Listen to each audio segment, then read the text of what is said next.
So anyway, well, welcome to the 4N podcast. It stands for Four Nerds by Nerds, and there are four of us, and we are nerds. Yes. In this server, we like to talk about, or I guess in this podcast, we like to talk about nerdy things, especially role-playing games, tabletop role-playing games, Dungeons and Dragons, and this is our first episode ever. Woo! So should we all introduce ourselves then? I think we should do that. I'm willing to go first. Sure. My name is Arlo. I'm a dungeon master of, I think, 2 years. I'm 15 years old. You guys don't have to specify your ages. And I am part of the Four Nerds. I'm Duncan. I've been a DM for off and on for the past 5 years? No, 4 years. Hello, I'm Tristan. I like DMing, long walks on the beach, and playing The Witcher. I also do DMing. Yeah, that's me. I'm Julian, and I like I don't DM, but I like to play D&D a lot as sort of a character. I also really like doing artwork, like drawings and anime-inspired stuff, and I'm really happy to be here. You know, we're a complete set of nerds. We got the degenerate weeaboo up in here. Not degenerate. Shut up, wee. Why don't you go hug your body pillow? I don't have a body pillow. Sure. So wait, everyone here is a weeb except me, right? I watch a little bit of anime, although I haven't seen any in Weeb. a while. I only ever saw Parasite and like the first episode of Attack on Titan. I think I've seen all of Death Note, and that was a really good series. Nice. Death Note is so good. I watched it I've only watched it all the way through once, but on Halloween one year I watched like the first 5 episodes. Mm-hmm. My brother said I should watch it, Yeah. and I look up to him, so I probably will. It's really good. Yeah.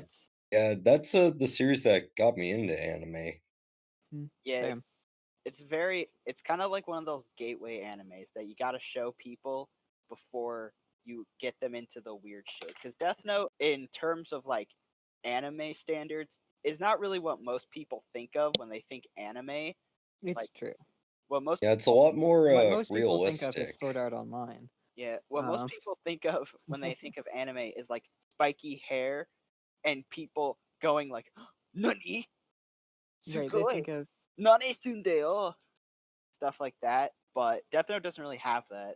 it's true. Mhm. Also, I think people think of Dragon Ball a lot. Yes, very much Dragon Ball, because everybody knows at least somewhat what Dragon Ball is. And then there's those people that think of Pokemon as anime, and I don't know what to tell you people. It's not Yeah, a real anime. I find that really interesting. The fact that I watch a lot of anime YouTube channels, and when they talk about like, oh, what was your first anime? They always have a point where they say, oh, I don't really. I mean, I guess I would say Pokemon, but I don't really consider Pokemon an anime.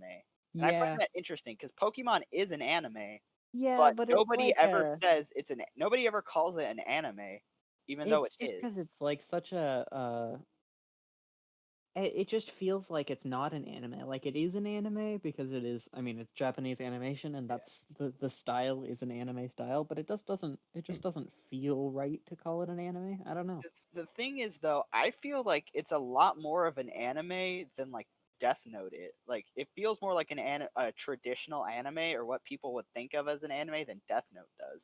Have you guys ever considered trying to adapt like an anime or anime in general as a genre to the tabletop? Yeah, I mean, I used to have a friend who was super into whatchamacallit, Fairy Tale, Oh, which Fairy Tale, is yeah. a super. It's not a super popular anime as far as I know, but it's It a kind of thing. depends It depends. on who you But it's talk also to. not a very good anime in my opinion. Mm. But I remember it was on Netflix. Like when I was yeah, first kind that's of what. watching anime like Death Note, I found it on Netflix. Yeah, And same. I liked it at first, kinda, but I Mm-hmm. don't think I was ever super into it. Like I watched I watched all of it that was on Netflix, which was only like I think 40 something episodes. Yeah, And something I like was that. like, this is all right. I was never like, oh my god, look at Natsu fucking Dragon Slayer. I was Right. like, Yeah, when it's I first got it's introduced. it's a bunch of mages and they have magic powers and they shit. You know, Right. I mean, Yeah, when I first saw it, it was like I was that kid that was like, "Oh my god, you can throw a fireball."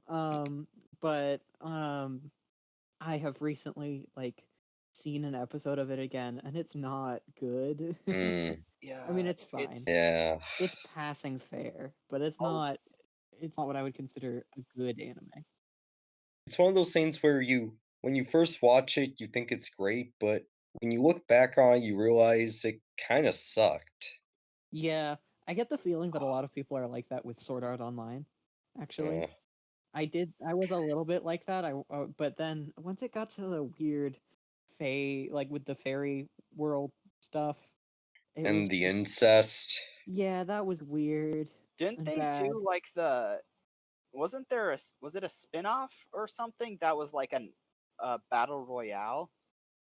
Oh, I don't know. I know that they did I heard Gun something Game like that. Online, which was like the next season or whatever. Yeah, I never really watched Sword Art Online. I only watched maybe like 2 episodes, and it was like, nah, it's not that great, and didn't watch any more of it. I will admit I have seen the whole thing because again, this was the same time that I was like, "Oh my god, all of these animes." But yeah, it was not. It's not the highest highlight of my anime watching thing. Yeah, I can see that. Kind of back to the sorry to cut you off, but back to the kind of merging like the Pokemon not really being considered an anime and animes you go back to like that Mhm. you watched. Definitely for me, this was a while ago when I was like 13 maybe. I went when I was a kid growing up, like 7 or 8, my favorite show of all time was Beyblade. I fucking loved Beyblade. I Mm. had I Yeah. don't remember any of the plot, but I remember loving like the first 3 seasons.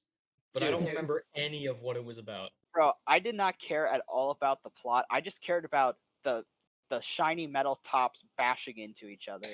Yeah, I never got into Beyblade. What I always really liked was Bakugan. Mm. Oh, bro, yes, Bakugan was Bakugan. incredible. I loved Bakugan because Is like there a show? yeah, there was a show. That I was don't how think I it's got into still it, going. I don't think it's still going on. dude. I got into Beyblade because my brother bought me like a plastic Beyblade arena and then 2 Beyblades, one of which was much heavier than the other, which makes it always win, and that he Yeah, claimed for himself. But I was so excited when I was I think like 6 or 7 on that Christmas when I looked. I asked him, you got me Beyblades for once. All my friends have Beyblades, but what am I gonna put them on? What are we gonna play in? And then he smiles and looks behind himself and pulls out a small, like, piece of shit plastic blue Beyblade arena with like stickers on the bottom. And oh, I was like, whoa! dude, that's super Right. cool. That's really Mm. cool. Yeah. It was so cool. It was the world to me at that point. Aside from like Digimon, I was never that into like the catch 'em all monster kind of thing as a kid. Yeah, I get I that. watched Digimon too. Yeah. I watched the whole thing on Netflix. You ever Mm. tried role-playing Digimon in real life with real Digimon? Like with the Tamagotchi things. I never had any of those, but I will admit when I was a kid, like 8, I whenever I played with my Beyblade, I would all like in the arena, I would always do the thing before I launched them in. I do the thing that the characters say, "Let it rip." You're Yeah, supposed to, the rules state that you're supposed to do that. Oh yeah, that's Like they in the literally tell booklet, you. it says that both players must state "let it rip" and then put the. I remember that because that was. Could you imagine like if there were Beyblade tournaments, if some guy didn't say "Let it rip," he's like, "Hey, hey." disqualified. But so to bring it back to the question that Arlo asked about the bringing anime into games, into like role playing games. I had a friend who was super into fairy tale, as I was also at the time. And I guess this was really my first foray into like GMing. Wait, fill me in. What is Fairy Tale about? Oh, it's about these like people who have magic powers. I don't remember a ton of it, but it's like there's a bunch of wizards and there's this like hotel and tavern thing that the main characters hang out at, and there's a bunch of different factions and they fight a lot. There's a lot of it's just basically like the taverns and what have you. They're just an excuse for there to be multiple villain teams, for the good guys to like shoot fire at or freeze or whatever. Interesting. Yeah, imagine kind of like for Pokemon, imagine like Team Rocket, but like tons of different Right. Team You've got Rockets. Team Rocket and Team Magma and Team Flare and what have you, and they're all in this one city, and they fight a different one every season. Yeah, And yeah, so I like made it into a game, a role playing game, a mini one, where it was just basically because we didn't have dice. This was like on the playground after school, or like during lunch or whatever. We would I would pick a number in my head and then give the other person a range, and if they picked close to the number, the closer they got to the number, the more successful they were at doing things, which was kind of just like my workaround for dice. I remember actually recently at outdoor school, I think 2 years ago, I was trying to play D&D in the cabin, but I didn't know that I wanted to be a dungeon master yet, and I had never actually played real Dungeons and Dragons. To me, it was just role-playing games. And so Yeah, I was starting to discover my love for DMing, but I didn't know what it was called yet or anything about it. And so I told all my friends, "Do you want to just play a role-playing game, like out loud?" And everyone in the cabin was like, "Sure." And so I gave them all characters. None of it was written down. It was all in our yeah. heads, and there were no numbers involved except when they wanted to do something. I would think, "Okay, how hard is this to do?" And then I would pick a number range where the larger it is, the harder it is to do, and I would pick one of those numbers in my head, which often I would be biased to like make them fail or lose, like fudge it and tell them which one I was thinking of when they Hmm. guessed. But that's the way we did it before I was like dungeon mastering with dice and player sheets and stuff. Right. Yeah, I called them imagination games, but similar premise. Yeah, because I didn't know the yeah. word role I play or did the that. words playing game as like a thing. Well, that's what they are, right? I mean, Dungeons Right. and I Dragons mean, is just really advanced kids on a playground. right, yeah. I didn't know the word, so I just called them imagination games. And yeah, I didn't use paper until much later when I started bringing around a notebook to school specifically for that. Yeah, I before I played D&D, this was long before I played D&D. When I was in like elementary school, me and my friends would always like we would do kind of like that. We'd like do like role playing games, but what it really was more like is it was just kind of like LARPing on the playground. Right. Yeah. It was like we just kind of we'd pretend to be something like knights or Mhm. samurai or whatever weird That's thing. interesting that you always came up with those like based in reality or whatever. Yeah. If they were my friend groups, I think when I was really little, like preschool, kindergarten, first grade, second grade, we would always come up with these weird combinations of animals and then pretend to be those animals and make the sounds that they made. And it's the same sort of thing where one kid would go like, "Well, now I create an infinite missile gun." And everyone else is Mm. like, "Yeah, well, we have armor that's invincible against infinite missiles." Like Oh yeah, Calvin there's Ball, always that. role playing game Calvin Ball. Exactly. And it's Yeah. everything was the rule of cool. What we know is the rule of cool, and Right. everything was the wish spell. Right. Everything goes basically. Everyone was like a level 20 wizard and all had the and only ever cast a wish Exactly. Yeah, spell. that's a really good way of putting it. The only issue that I've come across with doing that is that I'm a very argumentative person when it comes to rules, or not argumentative, but I'm very like rules oriented when it comes to D&D and other stuff. I like the rule of cool, and I'm not saying don't use it at all. But I tend to be like, well, I do this thing, and here, this is how you use that, and what have you. Um, but yeah, so what would end up happening when we tried doing a Calvin Ball like approach, is I would just be like, all right, my character has this thing that's very reasonable. And then somebody else would be like, okay, well, I have this super gun that kills you. And I'm like, well, I have armor that reflects it and kills you. And they would be like, well, And then they no. just accept that and like Right, and they stamp just their foot. upstep that, and then I would just be like, well, no, no, no, I don't, no, this isn't fun, and I just leave. Um, so yeah, that's why it never ended up working that way. But yeah, I always want like there to be a system. I used to make mini game systems that never worked very well, but that's because I was like 13 and younger. Everyone sucks like the first couple times, the first couple years. Yeah, yeah. This was like 9 to 13 was when I did this mostly. But it was fun, we had fun with it. Duncan, kind of bringing it back to Fairy Tale. So we both watched it when we were younger. Just curious, because I know even people who didn't like Fairy Tale, they like even people who they grew up, they watched it, but now they don't like it. Like everyone when they were growing up, they had some kind of crush on one of the Fairy Tale girls. Mhm. Let me look it up right now because I still have no idea what you guys are talking about, and I want to be able to share interests. Yeah, yeah. Did you? So Duncan, my question to you is, did you ever have like a crush on any of the Fairy Tale Trying to girls? remember what the character's name was.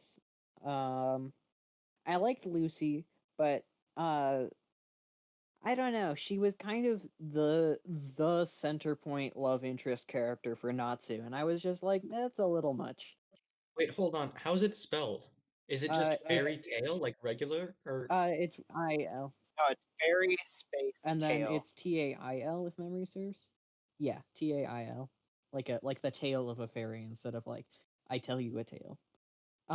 Oh, I remember my actual the character that I had a crush on was probably Urza, Titania Urza. She was so Oh cool. yeah, strong. The strong. Yeah. You like them strong. ooh, the strong. red hair. Yeah, Urza Scarlet. Um The Also redhead. she could like Ooh, summon a billion swords from nowhere, and that was very, very cool. that's always hot. Dude, I know that feeling. How about we switch to, I think, is everyone prepared? Did you guys bring a conversation topic like we talked about? Yep, I've got one. So the topic I have is it's a term that's honestly not a great term because it's kind of insensitive. But it's a term that's used by the D&D community, murder hobos. Although I'm gonna call them like murder happy players from now on because of the connotations with hobo. Murderous homeless individual. Right.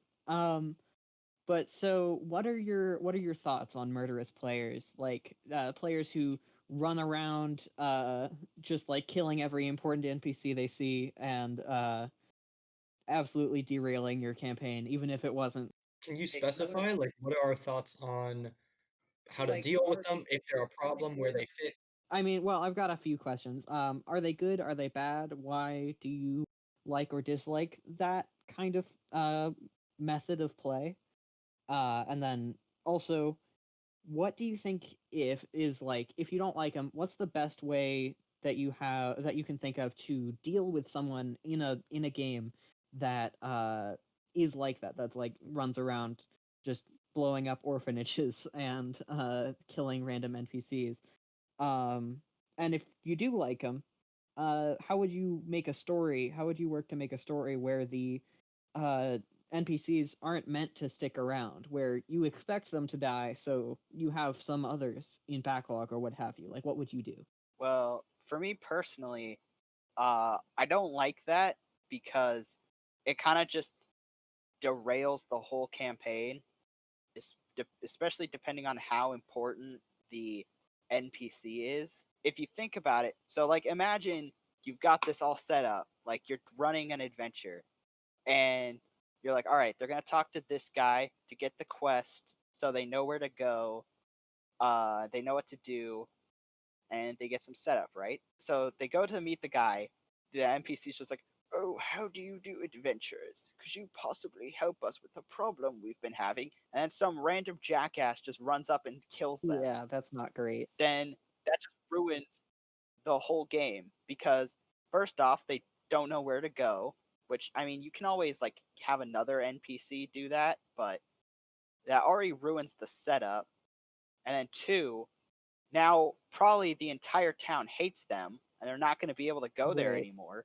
So if that's like their hub area, if that's like the main town, then they're not going to be able to go into the main area Right. anymore. Right. I think it's at this point in the game that I would stop playing D&D, or at least like put it on hold for however long you need, and I would pull that player aside and just be like, I understand where you're coming from and why that might be fun, but I don't think that play style is the, and I'm not trying to railroad or anything, but that NPC was rather important. I mean, if this in this specific instance, I think I would handle it like that NPC was rather important, and I felt personally disrespected as a DM when you expressed disregard for the story I was obviously trying to set up, and that you implicitly agreed to suspend disbelief believing. Yeah. Yeah. Just like express that, like, I don't like the way that makes me feel. And yeah, it's an open world and you can do whatever you want, but like, I'm still But the judge and I still choose what happens, and like, we're playing to have fun. So, right, and like if you have crafted this story for them to be for them to enjoy, right? And then they choose to wreck the work you've done, it makes you feel bad, right? it makes me Like feel awful. like if you were say playing Lost Mines of Fandelver, or Lost Mine of Fandelver, which is the starter box for 5e. That's the adventure that it comes with. The first NPC you meet is Gundren Rockseeker, and he's like your quest giver, and he leads you to this cool cave and what, or like he asks you to escort a caravan, something like that. Anyway, if your players are just kill him straight off, that's it. The entire adventure you can't do, because he's the reason why you do this. So if your players just immediately kill the quest givers, then there's no quest to give. Uh, so yeah, in my opinion. I think sometimes you can just straight up tell them that.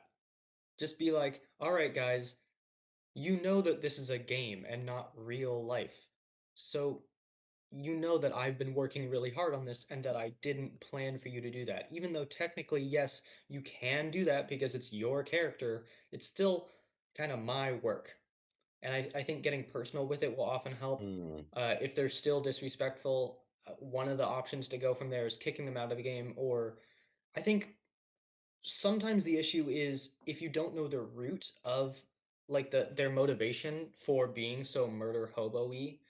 Um, I read this Reddit post earlier today about um, the difference between games that start off serious and then get joke-like, and then games that start off as a joke and then get serious. Like where all Yeah. the characters' names are super goofy and stupid, but they end up going on an epic quest because everyone gets that out of their system, and it's not really funny anymore. Like poop jokes and stuff, like eventually Right. players are going to want to joke around. But if you start them off, and of course there's always a gray area between two extremes, but if you start them off serious as opposed to like, I don't know, make a character with a head of corn, for example. I mean, who would think of that as a stupid idea for a character? Joke intended. I'm making fun of Julian. Um, but I mean, if you start off super serious, they're gonna want to joke around. Every quest, every little joke is only funnier every time because there aren't any other jokes to compare it to. Right. It's like there's this post that I saw on Reddit that's like a comic that somebody made, and I'm not gonna say it word for word. Y'all can find it, like people can find it if they're looking for it. But it's like there's this clown and it's named Slappy or Slap Happy Jack. That's their name, and they're just like this clown barbarian, right? And the comic starts out like the character jokes around, they throw a pie at an enemy, and then it like cuts to session 40, and they're like there's a dramatic moment where he has to sacrifice himself to save the rest of them, right? And it's like Exactly. it's And the so it's the kind of situation that campaigns get into, right? And so I think it's okay to have joke characters, right? And joke games, but you also have to and also it's okay to have serious ones. But I think that that in either situation, if your character just straight up kills characters for no reason, it's just it makes everything clunkier, it makes everything harder to do. I would agree, and I mean, anyone else can interrupt me if I'm taking too much of the spotlight here in the conversation, but I mean, I was saying if you give the players the capacity to joke as much as they want and get it out of their system, but still give them like an intriguing game and things that they personally might be interested in, or that they came to the table to play and they get what they asked for, whether or not you're joking enough. I think if they have the freedom to joke, they won't abuse it. But if you're constantly uptight, again, there's always a gray area, but if you're constantly uptight as a dungeon master about like, hey guys, this is kind of a serious game, blah blah blah, and some players just aren't in that mindset at certain times. Right, right. Like there's always going to be some sort of joke or laugh or like murder hobo-y comment in the game or whatever. And I think finding the balance between those is really important if you want the players not to be murder hobo-y in a joke way and Right. but still like have fun with it. On the other hand, I think there is at least like one other source of murder hobo-y intent, and that's less of a joke and more of just like I'm bored or I don't know what to do or like I haven't played the game very much, so I'm not quite sure about the flow of it. I'm used to solo video games like Skyrim, and I'm not used to like teamwork. And I think that's where the actual problem players start to come in. Yeah. I feel like when you're writing a story like this and you have like a jokes about, ooh, I'm gonna murder some guys for fun. Well, you have to do it in a way where it doesn't like sort of screw up with the campaign a bit, and just in a way where it doesn't feel like you're doing anything that ruins the experience. Right. So, if I interpret what you just said correctly, you think the problem begins when the, if you'll excuse the term, the murder hobo player or players begins to have a lack of respect or like disregard for the rest of the party, especially the DM. Mhm. Hmm. So you, I think that implies that you think it's possible to have almost a murder hobo-y player, or in other words, chaotic evil. Um, Wow. Julian, what I'm hearing you say is that you think that there could be a compromise where if you are playing a party that might not fit so well having a chaotic evil player in it or chaotic evil character participate in it, um, that there's still different almost tiers or levels of like different amounts of like disrespect that you could have towards a DM as a chaotic evil player. Yeah. That's a good point. Yeah, I agree. That's a very good point. One thing I would like to say is I also have never had a murder hobo in any of my games because most of the time, the only times I've ever DM'd have been with like you guys and other friends, and they're not people who are gonna murder hobo.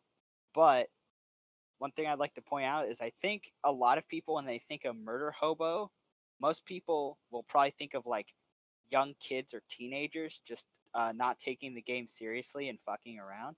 But because nobody, I don't think most people when they think of a murder hobo, they think of some guy who's like 32 and has been playing since like advanced Dungeons and Dragons. Right. They think of like some like maybe 10, 13-year-old kid. He's never really played D&D before. He's just playing with his friends and he's not really taking the game seriously because he's just there because all his friends wanted to play it. And that's one thing, kind of a story, is when we were doing D&D club in high school. I think Duncan, Julian, you Yeah. remember that, right? Where we had the like game night. Um, I was gonna host a game. But what I didn't know is when I hosted the game, all of my players were like young kids. They were like 5th or 6th grade. And I was like, "Oh god, these guys are just not going to take it seriously. They're just going to run around, kill everything." But actually, I got to be honest, they were good players. They did everything that I think a good D&D party should do. They role played, they explored, they asked questions, and they took the game mostly seriously, kind of. Nice. They joked around and had fun, but they also, when it was time to fight, they actually like fought. And talking to NPCs, they didn't just say just like random stupid shit and just Right, stab them. right. That's cool. I do want to note, you said somebody like 32 years old who played Advanced Dungeons and Dragons. Yeah. I will note that Advanced Dungeons and Dragons came out in 1977, so it's a little older than 32, but Well, I'm sorry, Duncan. I'm not good at math. it's Like like, at least 70 or 80. well, I mean that's like, I guess if people were playing like at 15, so that means they would be born in like 62, then that would be No, hold on. 38 plus 21, 38 plus 20, 58 years old, almost 60. yeah, that would be like 60 years old, but Well, thanks, Duncan, for turning this fun podcast about role playing games and nerdy stuff into a math class. Thanks so much. I couldn't help. You said 32 and then also Advanced Dungeons and Dragons, which was made over 50 years ago, or almost 50 years You're ago. literally embodying the actually guy. Yep. I know that if somebody listened to this and noticed that, they would definitely comment Some and be guy like, "Hey, hang on a minute." some guy is just like, actually, Advanced Dungeons and Dragons came out in 1979, so no one who's 32 years old would have been alive playing Advanced D&D for their first game. You fucking nerd. Damn, Kristen, you do a really good interpretation of yourself. Wow. So, Thanks. we all know that Gary Gygax invented Dungeons and Dragons, but that was a long time ago before it was what it is now, and I think it's changed so much over time that maybe Gary Gygax, like the inventor of the game, might not fit the bill of like the modern kind of party player that everyone works together with and enjoys playing with, and who role plays well. And like, what do you guys think about? Because I think the original game that he invented was more like a dungeon crawl than like a role playing adventure backstory kind of story based. Right. I think, well, also the mentality of how D&D is played is almost completely different than it was when Gygax wrote it. Because Gygax's D&D was very like DM against the party. Like the DM was literally trying to murder the party. And if you read through like the old adventures that he wrote and that was written at that time, it is very clear that it's like the DM is like doing everything possible for the party to die. Right. Because especially read through like the Tomb of Horrors, like that thing is basically designed to be a giant middle finger to your players that there's a lot of instances where they'll just instantly die. That sounds awful. But do you guys think that is he still playing D&D actually? Because I don't Well, know. he must be in heaven because he's dead. He's dead? Yeah, he died in like 2007. What?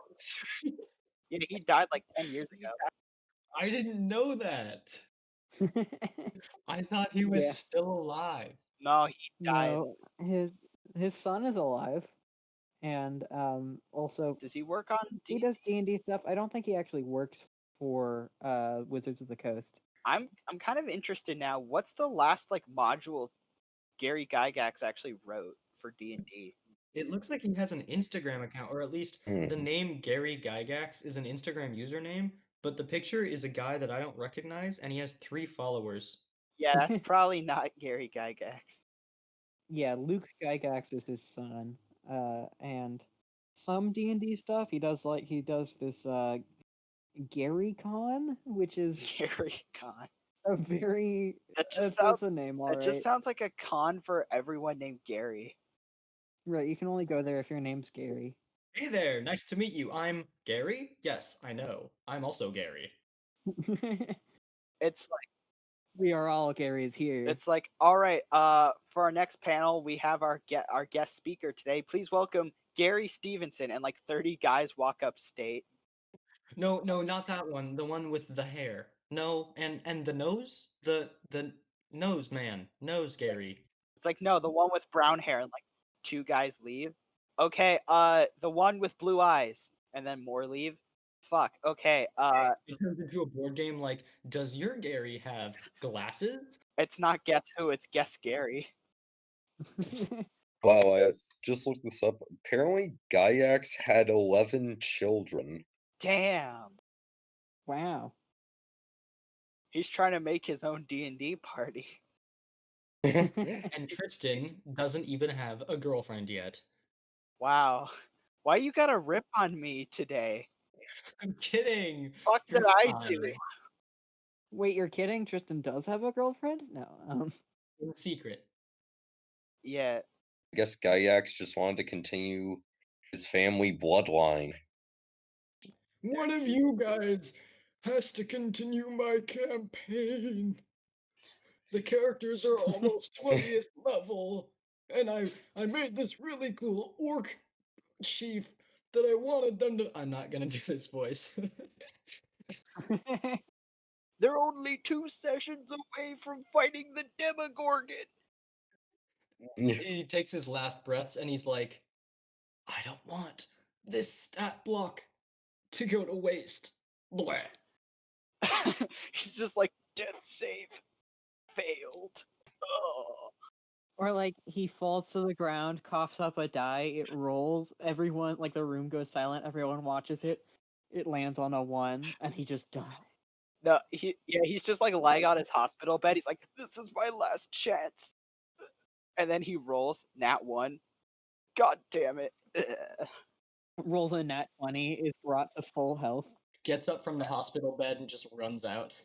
He Right. gets a nat 20, like, oh. Ascends. His spirit just kind of leaves his body. He rolls a nat 20 and just like he immediately just like shoots up and like he's perfectly healthy and just like tears off the IVs and he's like hopping out of the hospital bed. Pulls out a sword and everyone's like, where the fuck did you get? He's just like, I can see, I can fight. Stands up and the robe falls off, the hospital robe, and everyone like covers their eyes. It's like, your hero is here. God, I hope none of the 11 Gygax children are watching this. If any of them are, I apologize. Your father was a genius. He created one of the best games of all time. This is America. We have free speech, so we're gonna rip on him too. I was just going to ask, I don't mean to cut anyone off, but shall we move to another topic? We've talked a bit about the murderous players thing. I was just thinking about that. I think that's a great idea. Who wants to go next? I will. All right, go for it, Julian.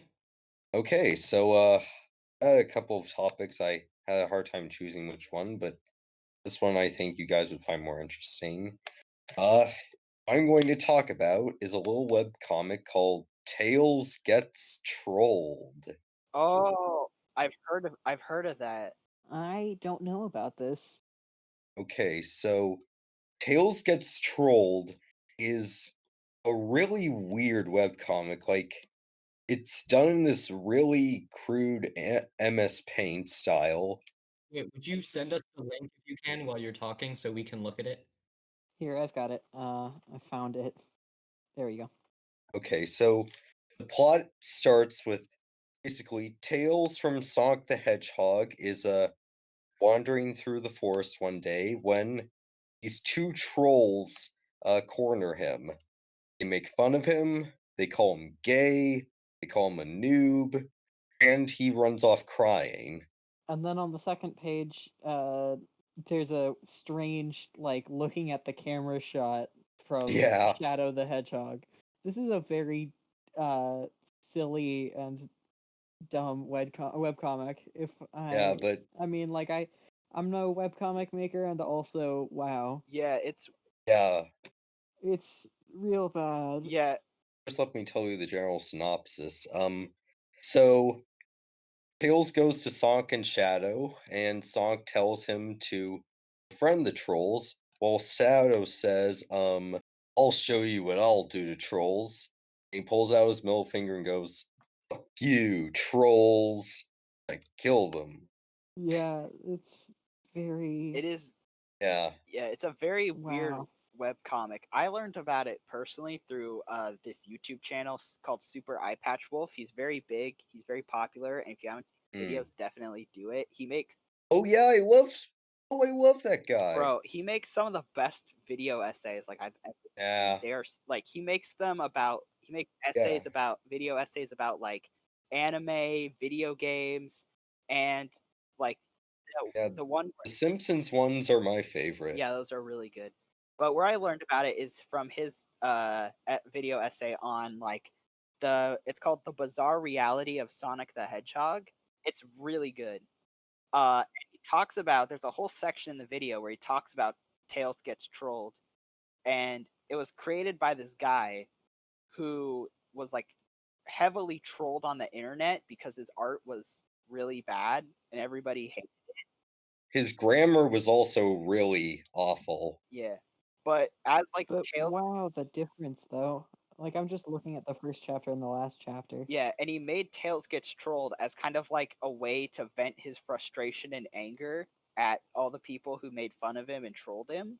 But the funny thing about it was like at first it was really garbage. Like the like Yeah, the grammar, the art style, everything was like, the writing. but then apparently later on it gets insanely good with like deeper themes. Did you guys get to the point yet where he slits one of the trolls' throats? Yeah, yeah, yeah. Like, there's a lot of really violent deaths in Tails Gets Trolled. Yeah, it gets like Like okay, gruesomely so violent. here's so I sent to the Discord. Here's the first chapter, and here's the most recent chapter. Yeah, Which What like the hell? holy Yeah, it is. shit! It This is the yeah, same person. like, dude, he clearly has learned over the years. yeah, and he like pulls in. It's not just about Sonic characters. He'll pull in like characters from all sorts of different universes, like Looney Tunes or Mario. Yeah, like, and he always portrays them in these really weird ways. Like the mascot of Cheetos, the Cheeto Man shows up. He's like this violent pimp and a drug lord. That's I mean, wow. I mean, Oh my we all god, this is suspect being it, this but was updated this year. bro, like, I'm pretty Yeah. sure. What is his? I know he has a name. What is the name of the Cheetos mascot? Oh, Chester Cheetah, It's Chester Cheetah, yeah. dude. I mean, And dude, Chester Cheetah definitely looks like he's a drug lord. I mean, just look at I love how like there are these little moments in early chapters that come back later. Like at one point, Sonic says, "I'm so mad, I'm going to have sex with my girlfriend." And later, it's revealed that Amy broke up with Sonic after that because Amy like has PTSD, and Sonic trying to have sex with her triggered that. So yeah, it gets really dramatic with What the hell? Yeah, yeah. But Also, like in 2017, the person who wrote Tails Gets Trolled apparently made a polished version of the first like 38 pages of the comic, yeah. and Oh, it's I just read that, and my favorite part is when you know SBO from Sonic. I do not, but He's the chameleon guy. Anyways, he has feelings for Cream and Cream the rabbit, and Cream gets fed up with him. She's like, "Fuck you," and he says, "I wish you would." A pretty genius line, I gotta say. that's actually pretty clever. Yeah, there's a lot of great dialogue like that. The next time I play an incel bard, that's gonna be my go-to. He has like a fedora and just like every woman he meets, he's like fucking Brock from Pokemon, where he's just like, "A lady, your eyes shine like beautiful stars." I just realized that Brock was the first ever incel that I that I Bro, was familiar with.